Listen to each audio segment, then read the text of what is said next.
Hello दोस्तों, स्वागत है हमारे YouTube चैनल में। और आज की क्लास में हम लोग पढ़ेंगे वीकली करंट अफेयर्स के अंतर्गत 16 अगस्त से 22 अगस्त 2021 तक के जो भी इम्पोर्टेंट करंट अफेयर्स हैं उनके बारे में। और अभी पिछले 7 से 8 दिनों से कुछ टेक्निकल इशूज़ के चलते जो वीडियो हैं वो अपलोड नहीं हो पा रहे थे, और अब सभी चीज़ें जो हैं वो रिजॉल्व कर ली गई हैं। तो अब हम ट्राई करेंगे कि डेली उसी प्रकार से हमारी जो कंटिन्यूटी है वो मेंटेन रहे और हम अच्छी तरीके से इन चीज़ों को पढ़ते हुए चलें, जिनमें वीकली करंट अफेयर्स भी शामिल है। साथ ही साथ अगर हम स्टैटिक के पार्ट की बात करें तो हमने मेडाइवल हिस्ट्री स्टार्ट किया था, जिसकी 2 ही क्लास हो पाई थी, क्योंकि हम बीच में जो करंट के टॉपिक्स हैं उनको कवर करने लगे थे, क्योंकि एग्ज़ाम्स भी चल रहे थे। तो इसलिए हमने करंट को पहले प्रायोरिटी दी, और उसके बाद हम अब सभी एग्ज़ाम्स हो चुके हैं। तो इसीलिए अब हम जो अपनी मेडाइवल हिस्ट्री वाली सीरीज़ है उसको भी स्टार्ट करेंगे और उसको भी कंटिन्यू करेंगे, क्योंकि उसकी 2 ही क्लास अभी हो पाई हैं। तो और बात करें अगर हम एग्ज़ाम्स की, तो अभी SSC CGL के एग्ज़ाम्स 13 से 24 अगस्त के बीच तक कंडक्ट कराए गए। और आई होप आपका जो एग्ज़ाम्स है वो अच्छी तरीके से, यानी आपने उस एग्ज़ाम्स को दिया होगा, वो आपका एग्ज़ाम अच्छा रहा होगा। और साथ ही साथ 24 अगस्त को ही UP SSC PT का भी एग्ज़ाम हुआ 24 अगस्त को। तो जो SSC CGL में जो करंट अफेयर्स का लेवल देखा गया, तो आपने भी देखा होगा, ये जो करंट अफेयर्स है ये दिसंबर 2020 से जनवरी 2021 के बीच में ही पूछी गई। तो ये जो चीज़ें हैं देखिए बदलती रहती हैं। अगर हम बात करें प्रीवियस ईयर की, यानी पिछले साल की, तो वहाँ पर देखा गया था कि बहुत ही नज़दीक की जो करंट अफेयर्स थी वो पूछी गई थी। लगभग लास्ट मंथ या 2-3 मंथ पहले की जो करंट अफेयर्स है वो पूछी गई थी। बट इस बार SSC CGL में ये देखने को मिला कि जो करंट अफेयर्स है वो जनवरी से फरवरी के आसपास की ही पूछी गई है। तो आपने वो अच्छी तरीके से पढ़ भी ली होगी और अच्छी तरीके से आपने एग्ज़ाम को दिया होगा। और अगर हम बात करें UP SSC PT की, तो इसमें इसका जो एग्ज़ाम हुआ, तो इसमें जो करंट अफेयर्स का लेवल देखने को मिला, तो वो आपने देखा होगा। ये जो करंट अफेयर्स रही है, ये अप्रैल से जून 2021 तक की जो करंट अफेयर्स है वो इस एग्ज़ाम से पूछी गई। और जो ऑल ओवर लेवल था जनरल नॉलेज का, GS का, वो काफ़ी अच्छा रहा। यानी ज़्यादा टफ भी जो क्वेश्चंस हैं वो नहीं पूछे गए। आसान और मॉडरेट लेवल के जो क्वेश्चंस हैं वो पूछे गए इस एग्ज़ाम में, जो कि PT का एग्ज़ाम हुआ है। तो अब सभी एग्ज़ाम्स कंडक्ट हो चुके हैं और आपने अच्छी तरीके से इन एग्ज़ाम्स को दिया होगा। तो आपको जो करंट अफेयर्स पढ़ना है वो लगभग आपको 1 साल का पढ़ते हुए चलना है, यानी लास्ट 1 ईयर का आपको करंट अफेयर्स कंप्लीट होना चाहिए, क्योंकि कभी चीज़ें पीछे की भी पूछी जा सकती हैं और करंट से रिलेटेड भी, यानी 1-2 मंथ पहले की जो भी करंट अफेयर्स है वो भी पूछी जा सकती है। तो इन चीज़ों को आपको याद करते हुए चलना है। तो चलिए स्टार्ट करते हैं आज की क्लास को हम, और देखते हैं इस सप्ताह की, यानी वैसे तो ये वीडियो आना चाहिए 22 अगस्त को, बट हम आपको पहले ही बता चुके कुछ टेक्निकल इशूज़ थे जिसके कारण वीडियो अपलोड नहीं हो पा रहे थे। तो इसलिए अभी ये जो लेक्चर है वो 25 अगस्त को ला रहे हैं। बट ये जो करंट अफेयर्स है इसमें वही वाला सप्ताह शामिल है, यानी 16 अगस्त से 22 अगस्त तक के ये सभी इम्पॉर्टेंट करंट अफेयर्स हैं। और इस प्रकार से जो अगला वीडियो अगले संडे को आएगा, तो उसमें इस सप्ताह के जो करंट अफेयर्स हैं उनको हम कवर कर लेंगे। तो सबसे पहले बात आती है बुक्स एंड ऑथर की। तो इस सप्ताह में जो भी बुक्स रिलीज की गई उनके बारे में हम सबसे पहले पढ़ते हैं। तो इसमें सबसे पहली जो बुक है वो है हमारी a different route to success. और ये जो बुक है ये है रमेश नारायण। तो रमेश नारायण के द्वारा ये बुक लिखी गई है, a different route to success. उसके बाद आते हैं the biography of a failed venture. तो the biography of a failed venture, ये भी एक बुक लिखी गई, और ये लिखी गई है प्रशांत देसाई के द्वारा। तो प्रशांत देसाई के द्वारा ये बुक लिखी गई है, the biography of a failed venture. और उसके बाद बुक आती है फेटफुल ट्राइंगल। तो फेटफुल जो ट्राइंगल बुक है ये लिखी गई है तन्वी मदन के द्वारा, और ये रिलेशन पर बेस्ड है। यानी ट्राइंगल का नाम इसे क्यों दिया गया, क्योंकि इंडिया, चाइना और US के संबंधों पर आधारित ये जो बुक है फेटफुल ट्राइंगल, तो ये लिखी गई है तन्वी मदन के द्वारा। और फिर अगली बुक आती है the dream of revolution, the biography of JP Narayan. तो JP नारायण की बायोग्राफी के ऊपर ये बुक लिखी गई है, द ड्रीम ऑफ रिवॉल्यूशन। तो जो JP नारायण थे, यानी जयप्रकाश नारायण, जिन्हें लोकनायक के रूप में भी जाना जाता है, तो इनके जीवन पर भी एक बुक लिखी गई है। ये लिखी गई है 2 लोगों के द्वारा, जिनमें हैं बिमल प्रसाद और सुजाता प्रसाद। तो इन दोनों के द्वारा ये बुक लिखी गई है। किसके जीवन के ऊपर? जेपी नारायण के जीवन के ऊपर ये बुक लिखी गई है, बिमल प्रसाद और सुजाता प्रसाद के द्वारा। तो ये 4 बुक्स हैं जो इस सप्ताह रिलीज हुई 16 से 22 अगस्त के बीच में। अब हम आगे बढ़ते हैं और फिर देखते हैं अवार्ड्स के बारे में। कुछ अवार्ड्स भी इस सप्ताह दिए गए।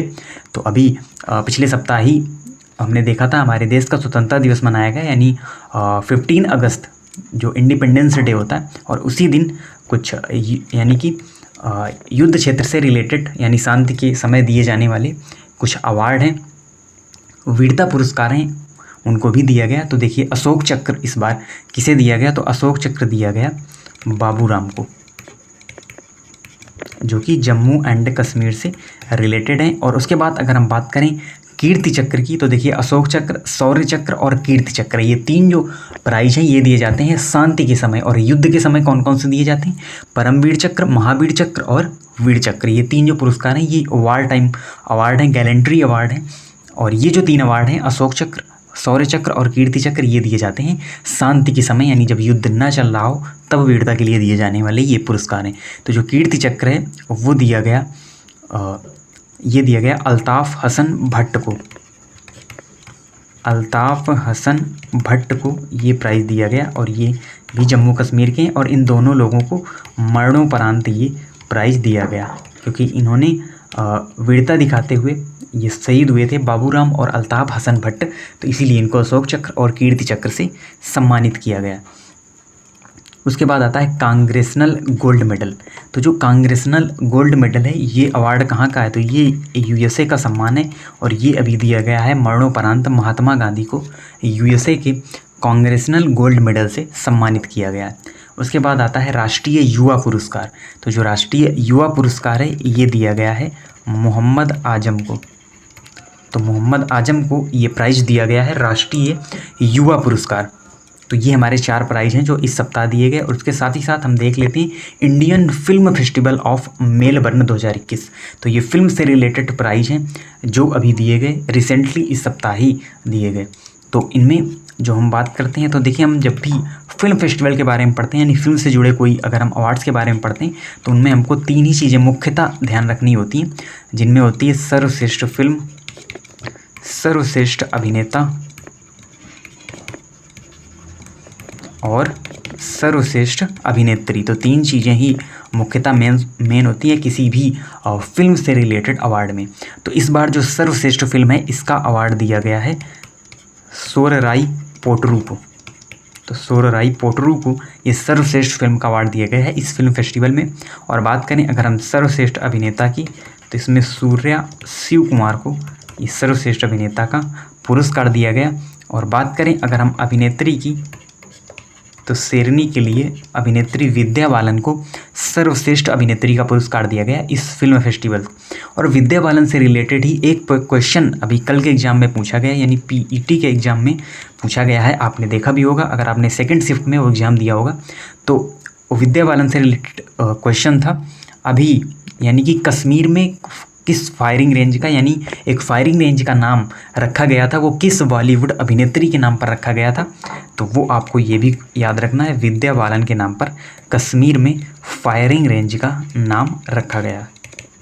तो ये क्वेश्चन कल ही एग्जाम्स में पूछा गया, काफ़ी इंपॉर्टेंट है। तो ये नाम भी आपको यहाँ पर याद रखना है। और अगर फिल्म फेस्टिवल से रिलेटेड यानी फिल्म अवार्ड से रिलेटेड अगर आपने अभी हमारा वो वीडियो नहीं देखा है, ऑलरेडी हम इस पर वीडियो बना चुके हैं जिसमें सभी जो फिल्म से रिलेटेड अवार्ड हैं, Oscar award, film fair award और नेशनल जो फिल्म अवार्ड दिए जाते हैं, तो जितने भी फिल्म से रिलेटेड अवार्ड हैं सभी को हमने एक वीडियो में कवर किया है। प्लेलिस्ट में जाकर अवार्ड्स वाले सेक्शन में यानी अवार्ड्स वाली प्लेलिस्ट में आप वो वीडियो भी देख सकते हैं। तो फिल्म से रिलेटेड जितने भी अवार्ड्स होंगे वो पूरी तरीके से आपको क्लियर हो जाएंगे।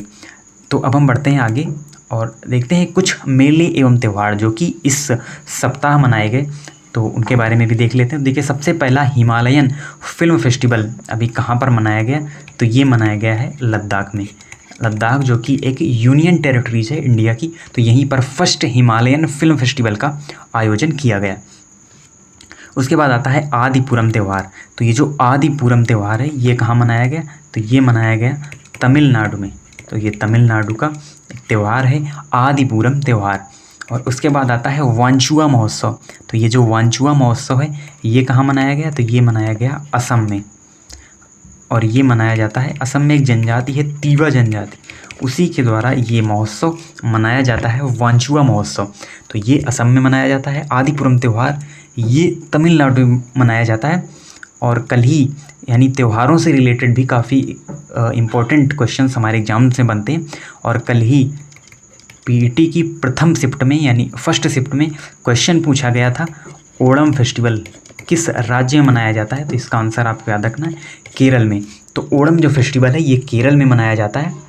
और ये कल क्वेश्चंस एग्जाम में पूछा गया था, पीईटी एग्जाम्स में पूछा गया था। और एसएससी के कई एग्जाम्स में कई बार क्वेश्चंस मेले और त्यौहार से रिलेटेड पूछे जा चुके हैं, तो इन चीज़ों को भी आपको याद रखते हुए चलना है। उसके बाद आता है वृक्षारोपण अभियान 2021 किसके द्वारा स्टार्ट किया गया? तो यहाँ पर जो आपको ऑप्शन देखने को मिलेंगे तो मोस्टली आपको ऑप्शन में इसमें मिलेगा पर्यावरण मंत्रालय, और आप उसी को टिक कर दें क्योंकि वृक्षारोपण पर्यावरण से रिलेटेड है। बट आपको याद रखना है यहाँ पर ये जो वृक्षारोपण अभियान है ये कोयला मंत्रालय के द्वारा स्टार्ट किया गया अभियान है।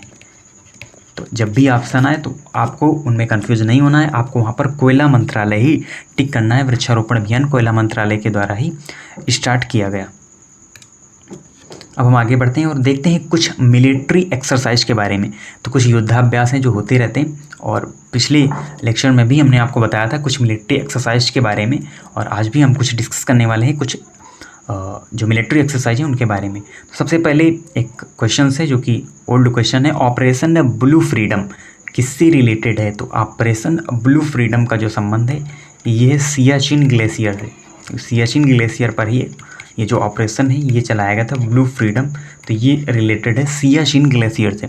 उसके बाद आती है एक्सरसाइज कोंकण एक्सरसाइज 2021, और ये किसके किसके बीच होती है? तो इंडिया और ब्रिटेन के बीच ये युद्धाभ्यास है कोंकण एक्सरसाइज। ये बेसिकली एक नेवी एक्सरसाइज है, इंडिया और ब्रिटेन के बीच कंडक्ट कराई जाने वाली, यानी इंडिया और ब्रिटेन आपस में एक नेवी एक्सरसाइज करते हैं जिसे कोंकण एक्सरसाइज कहा जाता है। उसके बाद एक एक्सरसाइज आती है जयार अल बहार। तो जयार अल बहार एक्सरसाइज ये किसके किसके बीच कंडक्ट हुई है? तो इंडिया और कतर के बीच, इंडिया और कतर के बीच ये जो एक्सरसाइज है वो कंडक्ट कराई गई। और अभी हमने पिछले सप्ताह ही पढ़ा था एक एक्सरसाइज के बारे में, अल मुहद अल हिंदी। अल मुहद अल हिंदी ये एक्सरसाइज इंडिया और सऊदी अरब के बीच में कंडक्ट कराई गई थी। और भी हमने एक्सरसाइज पढ़ा था जो इंडिया और यूएई के बीच में हुई थी। तो इन एक्सरसाइज को आपको याद रखना अच्छी तरीके से, इनसे रिलेटेड भी क्वेश्चन हमारे एग्जाम्स में पूछे जाते हैं। बढ़ते हैं आगे और फिर देखते हैं कुछ स्पोर्ट न्यूज। तो कुछ स्पोर्ट न्यूज हैं जिनमें जो भी इस सप्ताह स्पोर्ट से रिलेटेड न्यूज आई। तो सबसे पहले है विश्व तीरंदाजी युवा चैम्पियनशिप। तो देखिए इसका जो आयोजन है 9 से 15 अगस्त के बीच में किया गया, बट उस सप्ताह हम इसे आपको नहीं बता पाए थे। तो इस बार आपको इसको याद रखना है, 9 से 15 अगस्त तक विश्व तीरंदाजी युवा चैम्पियनशिप का आयोजन किया गया। कहाँ पर? पोलैंड में। पोलैंड में इसका आयोजन किया गया। और इसमें अगर बात करें भारत ने कितने पदक जीते, ये क्वेश्चन आपसे आगे आने वाले एग्जाम्स में पूछा जा सकता है। तो भारत ने 15 मेडल इसमें जीते, जिसमें 8 गोल्ड मेडल हैं, 2 सिल्वर मेडल हैं और 5 ब्रॉन्ज मेडल हैं। तो ये तीरंदाजी चैम्पियनशिप का आयोजन हुआ, भारत ने इसमें कुल 15 मेडल जीते। तो ये बात आपको याद रखनी है। फिर आता है 69th में ग्रैंड मास्टर कौन बने हैं? तो अभी हर्षित राजा भारत के 69 नंबर के ग्रैंड मास्टर बने हैं। और पुणे स्टेडियम, तो पुणे स्टेडियम से रिलेटेड जो न्यूज़ है वो ये है कि पुणे स्टेडियम का नाम बदलकर किसके नाम पर रख दिया गया है? तो ये रख दिया गया है नीरज चोपड़ा, जिन्होंने अभी टोक्यो ओलंपिक में स्वर्ण पदक जीता है भाला और फेंक प्रतियोगिता में। तो इसीलिए पुणे स्टेडियम का नाम बदलकर नीरज चोपड़ा के नाम पर रख दिया गया है। और स्पोर्ट्स से रिलेटेड अगर हम बात करें कल के एग्ज़ाम में पूछे गए क्वेश्चन की, तो कल के एग्ज़ाम में पीटी यानी यूपी TSSC पीटी में क्वेश्चन पूछा गया था और वीवो के ब्रांड एम्बेसडर। तो आपको ध्यान रखना है, वीवो के जो ब्रांड एम्बेसडर हैं वो हैं विराट कोहली। तो कई लोगों ने महेंद्र सिंह धोनी को टिक किया, बट जो इसका सही आंसर है वो है विराट कोहली। तो वीवो के ब्रांड एम्बेसडर विराट कोहली बने हैं। तो ये करंट से रिलेटेड न्यूज़ थी, तो ये जो कल एग्जाम्स में पूछी गई। अब कुछ अदर न्यूज़ हैं यानी 1 लाइनर टाइप न्यूज़ हैं, उनके बारे में भी हम देख लेते हैं। तो पहियों पर संग्रहालय किसके द्वारा स्टार्ट किया गया है? तो ये स्टार्ट किया गया है कोलकाता में। यानी कहाँ पर? पहियों पर संग्रहालय स्टार्ट किया गया है। यानी आप चलते हुए संग्रहालय देख सकते हैं। यहाँ हम ये कह लें कि ट्रेन में ही संग्रहालय को स्थापित किया गया, तो ये किया गया है कोलकाता में। और उसके बाद आता है क्वेश्चन, स्मार्ट हेल्थ कार्ड प्रदान करने वाला राज्य। यानी किस राज्य ने भी स्मार्ट हेल्थ कार्ड प्रदान किए हैं? तो इसका सही आंसर है उड़ीसा। तो उड़ीसा राज्य ने अभी स्मार्ट हेल्थ कार्ड प्रदान किए हैं। उसके बाद जो अगला क्वेश्चन है वो आता है तपस। तो तपस एक पहल शुरू की गई है और किस मंत्रालय के द्वारा ये शुरू की गई है? तो ये शुरू की गई है सामाजिक न्याय एवं अधिकारिता मंत्रालय। तो इसी के द्वारा ये जो तपस पहल है ये शुरू की गई है। तो ये हमारा ऑल ओवर करंट अफेयर्स था इस सप्ताह का, यानी 16 to 22 अगस्त के बीच का ये इम्पोर्टेंट करंट अफेयर्स था। और अगला जो करंट अफेयर्स होगा यानी 29 को अगली वीकली करंट अफेयर्स में हम बात करेंगे 23 to 29 अगस्त के बीच के करंट अफेयर्स की। तो आप इसी तरीके से चैनल से जुड़े रहें और इसी प्रकार की इन्फॉर्मेटिव वीडियोज़ के लिए हमारे चैनल को सब्सक्राइब करें, साथ ही साथ बेल आइकन को भी प्रेस करें, जिससे जो भी न्यू वीडियो अपलोड होता है उसकी नोटिफिकेशन आपको मिल सके। इसी तरीके से चैनल से जुड़े रहिए।